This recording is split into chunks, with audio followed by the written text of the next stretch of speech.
सभी को प्रणाम।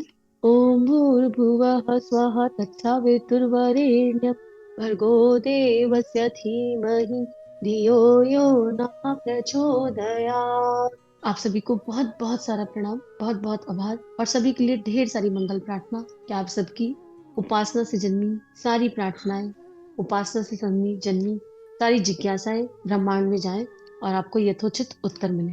पिछली बार एक दीदी का प्रश्न था रिलेटेड टू व्हीकल कि वो व्हीकल नहीं चला पाती हैं, और यहाँ मैं समष्टि को आभार करूंगी। हम लोग सामूहिक जप के साथ इन स्वाध्याय को करते हैं, तो अपने साथ इस समय 20 बहनें हैं और सबने मानसिक रूप से जप किया। और जब उस प्रश्न का उत्तर आया तो सबके हृदय खिल गए और सबने अपने अपने अनुभव बताने शुरू किए।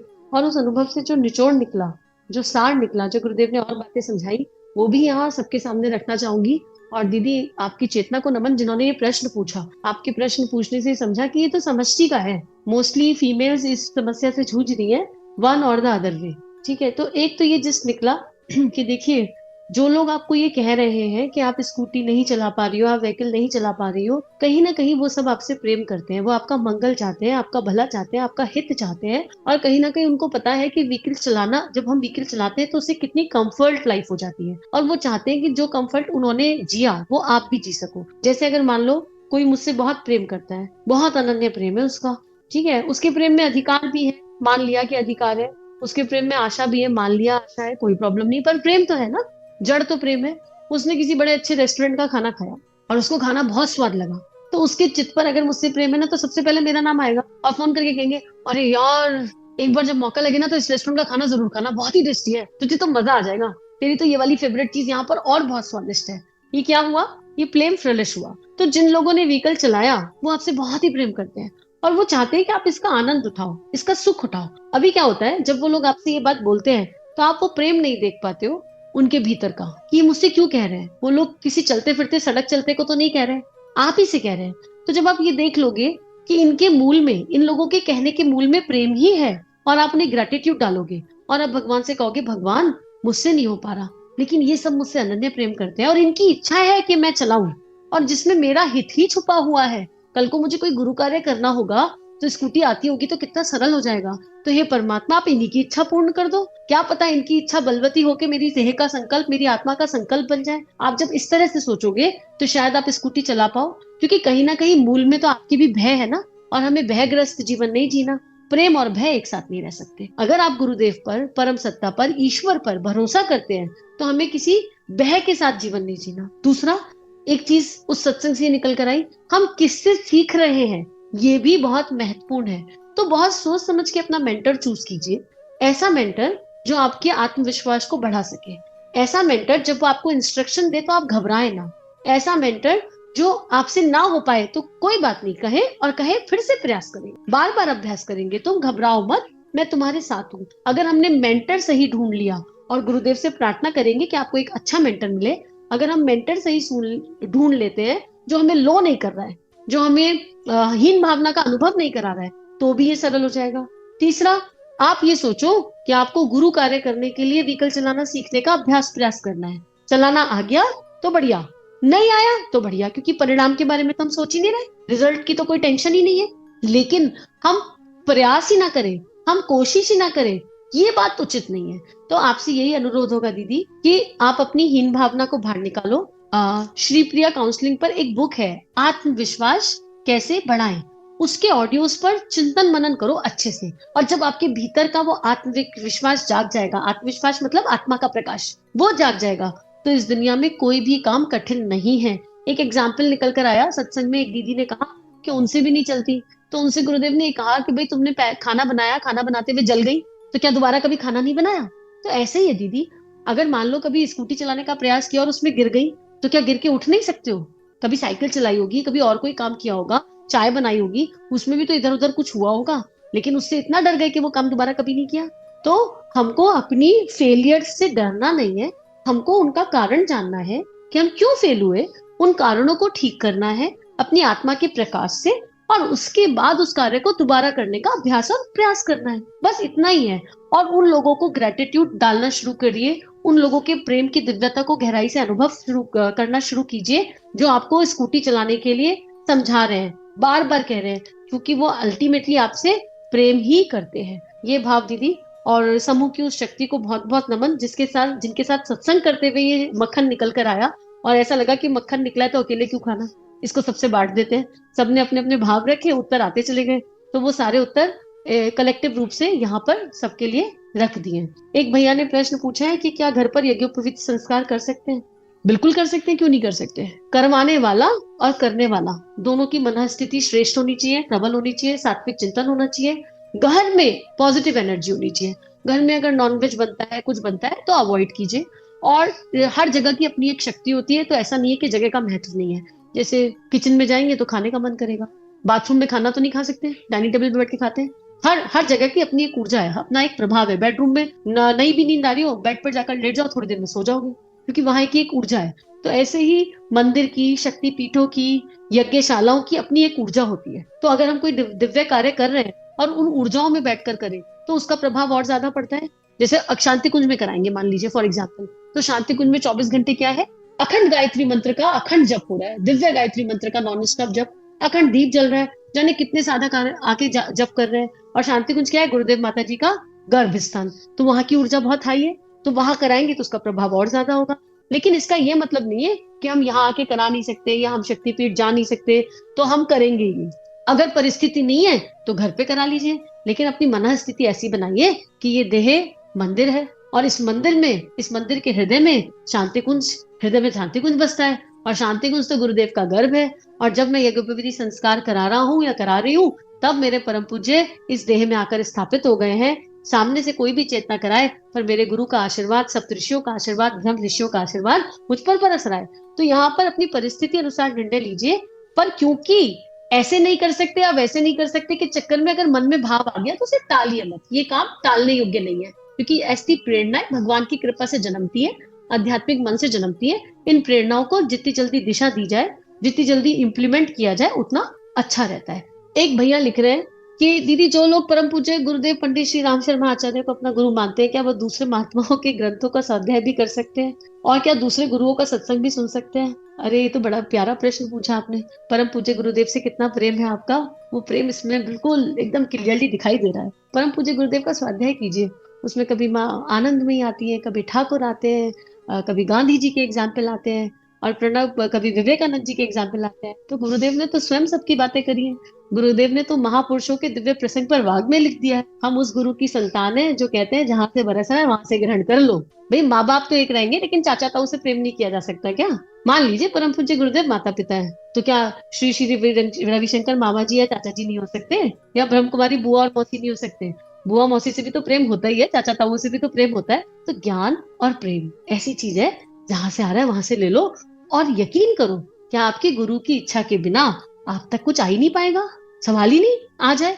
आप उस गुरु की शरण में हैं, और अगर आप उस गुरु की शरण में हैं और उस गुरु ने कुछ भेजा है, तो हम रिबेलिंग एनर्जी क्यों डालें? हम अपने गुरु की गोद में बैठ के सब कुछ सुनेंगे, और जो सुनने योग्य होगा, जो हमारी आत्मा ग्रहण करना चाहेगी हमारे गुरु की इच्छा से, वो अपने आप ग्रहण कर लेगी। इसलिए सहजता से सबको सुनिए, जहां से जो अच्छा मिले उसे ग्रहण करिए, और जो अच्छा ना लगे उसे गुरु चरणों में रखिए। क्रिटिसाइज किसी को मत कीजिए। आप किसी भी संत को सुने, किसी भी महात्मा को सुने, आपको अच्छा नहीं लग रहा, इसका मतलब ये नहीं है कि वो संत गलत है या वो महात्मा गलत है। आपको क्रिटिसिज्म किसी का भी नहीं करना है। अच्छा लगा ग्रेटिट्यूड, नहीं अच्छा लगा गुरु चरणों में अर्पित समर्पित। उनके गुण को तो धारण कर ही लिया, साउंड की एनर्जी और फ्रिक्वेंसी को समझ लीजिए। यहाँ पर साउंड की एक बहुत जबरदस्त फ्रिक्वेंसी होती है। मान लीजिए अगर मैं शिवानी दीदी को सुन रही हूँ, तो शिवानी दीदी ने जो कहा वो मुझे समझ में आया या नहीं आया, उनके गुण मेरे अंदर ट्रांसफर हो जाएंगे। अगर मैंने श्रद्धा और विश्वास से सुना, मान लीजिए मैंने प्रेमानंद जी को सुनना शुरू कर दिया मेरे गुरु की आज्ञा पर, तो प्रेमानंद जी क्या कह रहे हैं वो मुझे समझ में आए या नहीं आए, पर उनके भीतर की राधा मेरे भीतर ट्रांसफर हो जाएगी। मान लीजिए मैंने कबीर को पढ़ना शुरू कर दिया, तो कबीर जी का निराकार मेरे भीतर अपने आप प्रवेश कर जाएगा। ऑटोमेटिक ऑटो पायलट प्रोसेस पर ये सब कुछ होगा। तो यहाँ सुनने वाले की श्रद्धा पर डिपेंड करता है। सुनने वाले को जजमेंटल नहीं होना, सुनने वाले को धारणाएं नहीं बनानी, सुनने वाले को केवल अपने भीतर ऑब्जर्व करना है। समझ में आया तो ठीक, नहीं आया तो ठीक। जैसे श्रीमद् भगवत गीता का ट्रांसलेशन कई लोगों ने कर रखा है, बिना भगवान श्री कृष्ण की इच्छा के कोई श्रीमद् भगवत गीता को हाथ लगा सकता है? इसका मतलब जिन्होंने किया उन पर भगवान श्री कृष्ण का अनन्य प्रेम है, अनन्य प्रेम है, अतिशय प्रेम है। अब हमने पढ़ा, हमको 4 गीता पढ़ ली, 2 समझ में आई, 2 नहीं आई, तो इसका मतलब ये थोड़ा ना वो दो ही सही है और जो दो समझ में नहीं आई वो सही नहीं है, चारों सही है। पर हमारे चित्त की प्रवृत्ति के अनुसार, हमारे भीतर जो गुण कर्म स्वभाव है उसके अनुसार उन दो में जो था वो गुरुदेव हमें देना चाहते थे, बाकी दो का जो था अभी समय नहीं आया, जब कभी समय आएगा तो दे देंगे। तो निश्चित रूप से सबको सुनिए, अच्छे से सुनिए, सबके गुणों को ग्रहण कीजिए। और यहाँ केवल महात्माओं की बात नहीं है, आपके आसपास जितनी भी आत्माएं हैं सब श्रेष्ठतम है, सब दिव्य है। गुण ग्राहक दृष्टि अपनाइए, हर किसी के भीतर से कुछ ना कुछ सीखने को मिल ही जाएगा। क्या माता जी का ध्यान करने से ही परम पद की प्राप्ति होगी? परम पद की प्राप्ति होती क्या है, पहले ये जान जाइए। माता जी का ध्यान किया और परम पद की प्राप्ति के लिए किया तो क्या ही ध्यान किया, या ईश्वर का ध्यान किया और परम पद की प्राप्ति के लिए किया तो क्या ही ध्यान किया। भाई ईश्वर को चाहो, ईश्वर से कुछ मत चाहो। माता जी का ध्यान करने से परम पद तो नहीं पता मिलेगा कि नहीं मिलेगा, पर प्रेम बहुत मिलेगा, क्योंकि माँ के पास अपनी संतान को देने के लिए प्रेम के सिवा कुछ भी नहीं है। परम पद में माता जी का वात्सल्य मिलेगा, उनकी दिव्य ऊर्जा मिलेगी, उनके गुण आपके भीतर ट्रांसफर हो जाएंगे। वो दुर्गा है, वो भगवती है, वो काली है, वो सरस्वती है, वो अष्ट सखियां है, वो कौन सी ऐसी देवी है जो वो नहीं है, तो उनके सारे गुण भीतर ट्रांसफर हो जाएंगे। एक बालक बन जाओगे, एक सरल नन्हा छोटा सा बालक। अब परम पद की डेफिनेशन तो सबकी अपनी अपनी है, आपकी परम पद की डेफिनेशन क्या है ये क्या पता, लेकिन जो मिलेगा वो ऐसा होगा कि हृदय बस माँ माँ माँ माँ माँ ये करता रहेगा और अश्रुपूरित हो जाएगा। तो निश्चित रूप से माता जी के ध्यान करने का भाव आया है तो ये माँ की कृपा से आया है, क्योंकि माँ की कृपा के बिना तो कोई माँ का ध्यान कर ही नहीं सकता, ये संभव ही नहीं है। तो करिए, एक बालक बन जाओ और करो माँ का ध्यान। अब मिलेगा क्या ये माँ पे छोड़ दो, माँ ज्यादा बेहतर जानती है ना बच्चे को क्या देना है। जब माता जी का ध्यान माँ के भाव से कर रहे हो और खुद उनकी संतान बन गए तो माँ पे फिक्र छोड़ो, माँ जो उचित लगेगा वो दे देगी। लेकिन एक चीज निश्चित मिलेगी, ऐसा प्रेम जो संसार में कभी कहीं से प्राप्त नहीं हुआ होगा, वो प्रेम। एक और प्रश्न है, बड़ा दिव्य प्रश्न है भैया का। जो लोग मानसिक रोग से ग्रसित हो गए हैं, जिनके जीवन में घोर अंधकार आ गया है, क्या वे भी अपने आप को ठीक करके आध्यात्मिक उन्नति कर सकते हैं? एकदम कर सकते हैं, बिल्कुल कर सकते हैं। क्योंकि मानसिक रोग होता क्यों है, हमें इसकी जड़ में जाने की आवश्यकता है कि कोई भी रोग क्यों होता है। अगर कोई भी मेंटल, इमोशनल या फिजिकल बीमारी आ रही है तो उसका एक ही कारण है, अनएड्रेस्ड इमोशन। हमारी भावनाओं को वो पोषण नहीं मिला जिस पोषण की आवश्यकता थी। अब जो जन्म से मानसिक रोगी है उनका पूर्व जन्म का कोई प्रारब्ध है, कर्म है, लेकिन वो ठीक हो सकते हैं। उनके माता पिता किस तरह के हैं, उनके माता पिता का स्वभाव क्या है, उनका खाना पीना कैसा है, यहाँ पर बहुत सारे पैरामीटर्स काम करेंगे। और अंधकार तो है ही नहीं, अंधकार का कोई अपना अस्तित्व नहीं है। केवल सूर्य पे चिंतन ना करना अंधकार है, सविता पे चिंतन ना करना अंधकार है। तो किसी के भी जीवन में भगवान ने कभी अंधकार नहीं दिया। उनको ये समझाना पड़ेगा कि सर्वत्र प्रकाश है, तुमने आंखें बंद कर रखी है तो थोड़ी आंखें खोल लो। उनको कोई सपोर्टिंग सोल मिल जाए तो और आसान हो जाता है कि कोई उनके लिए ध्यान कर ले, कोई उनके लिए अच्छा चिंतन कर ले। लेकिन आध्यात्मिक उन्नति तो हर आत्मा की 100% संभव है। भाई आध्यात्मिक उन्नति की बात कर रहे हैं आप, यहाँ तो संसारिक उन्नति हो जाती है। आइंस्टीन को देख लीजिए, बचपन से स्कूल से निकाल दिया गया था। क्यों? आपके बच्चे का दिमाग स्कूल के बच्चों के दिमाग के हिसाब से नहीं है। और क्या ही उन्नति करी उन्होंने, उनकी माँ की दिव्यता थी जो उनको उस उन्नति के पथ पर ले गई। तो जब एक माँ की शक्ति जाग जाए और हमें कोई इतनी दिव्य सपोर्टिंग सोल मिल जाए तो आइंस्टीन जैसा, जिसे मंदबुद्धि घोषित कर दिया गया था, वो इतना बड़ा साइंटिस्ट बन सकता है। तो फिर आध्यात्मिक मन तो क्या ही कर लेगा, अध्यात्म के रास्ते से तो जाने क्या क्या प्रकाश प्राप्त हो जाएगा। इसलिए रोग की जड़ में जाना है, रोग की जड़ को हटाना है और प्रकाश पर चिंतन करना है, बाकी सब स्वयं हो जाएगा, एकदम हो जाएगा। उसके बाद लिख रहे हैं कि जी ने कहा था अपने लेक्चर में कि, और परम वंदनीय माता जी ने भी उन्हें बताया कि गुरुदेव को गायत्री माता दर्शन देती थी, पर गुरुदेव ने अपने लेक्चर्स में ऐसा क्यों नहीं कहा कि हमने भगवान को देखा है। अरे सुनसान के सहचर में तो गुरुदेव ने कण कण में भगवान को देखा है। भाई सही से पढ़ो, गुरुदेव को अच्छे से पढ़िए। और दूसरा, गुरु वाक्य ब्रह्म वाक्य। अगर गुरु पर भरोसा कर लिया, ठीक है, तो अगर ये बात वंदनीय माता जी ने कह दी कि गुरुदेव ने गायत्री माँ को देखा है, तो संशयात्मक बुद्धि कहाँ से आ गई? संशयात्मक बुद्धि मतलब गुरु पर विश्वास नहीं हो पा रहा। और अगर वंदनीय माता जी कह गई कि मेरी सारी शक्ति मेरी बेटी जो तुम सबकी माँ है शैल में है, तो ये गुरु वाक्य ब्रह्म वाक्य है। और अगर शैल दीदी ये कह रही है कि गुरुदेव ने गायत्री माँ को देखा है, तो यहाँ पर कोई तर्क आना ही नहीं चाहिए। हमारी संशयात्मक बुद्धि इसका प्रमाण क्यों ढूंढ रही है? क्या ये अपने आप में प्रमाण नहीं है कि गुरु वाक्य ब्रह्म वाक्य? और गुरु ने कह दिया, और गुरु ने जिसको कह दिया उसने जो कहा वो सत्य है फिर सर्वदा। एक बात ये। दूसरा, गुरुदेव की वसीयत और विरासत पढ़िए, गुरुदेव की सुनसान के सहचर पढ़िए। गुरुदेव ने तो कण कण में भगवान को दिखा दिया, कण कण में ईश्वर को दिखा दिया। और फिर गुरु ब्रह्मा गुरु विष्णु गुरुदेव महेश्वरा, इस मंत्र पर चिंतन कीजिए। परम पूज्य गुरुदेव के लिए भगवान अखंड दीपक की लौ में से प्रकट हो गए। दादा गुरुदेव ही उनके भगवान थे। गुरु के सिवा कोई भगवान है क्या? दादा गुरुदेव जब प्रकट हुए तो वो भगवान का ही तो दर्शन था। उसमें तो गुरु के भीतर तो ब्रह्मा विष्णु महेश, काली दुर्गा सरस्वती गायत्री सब समाई हुई है। तो जिस दिन दादा गुरुदेव का उनको दर्शन हो गया, उसी दिन गायत्री माता का दर्शन हो गया। फिर गुरुदेव को तो गायत्री माता पहले ही अनुष्ठान में प्राप्त हो गई थी, क्योंकि वो भीतर ही बसती थी। ठाकुर के रूप में काली थी और परम पूज्य गुरुदेव के रूप में गायत्री माता बन गई। और क्या सूक्ष्म की अगर गायत्री माता नहीं होती तो क्या आप और हम बात कर रहे होते?